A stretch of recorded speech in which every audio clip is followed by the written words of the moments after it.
Olha o que aconteceu hoje na Índia.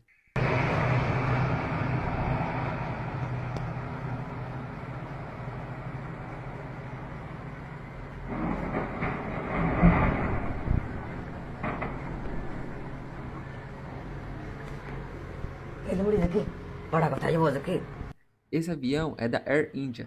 De acordo com as informações, seu destino era Londres, no Reino Unido. Ele caiu logo após a decolagem do aeroporto de Ahmedabad, na povoada área de Meghani. De acordo com as informações, infelizmente ele caiu numa área residencial. O avião havia 242 passageiros, sendo 169 indianos, 53 britânicos, 17 portugueses e um canadense.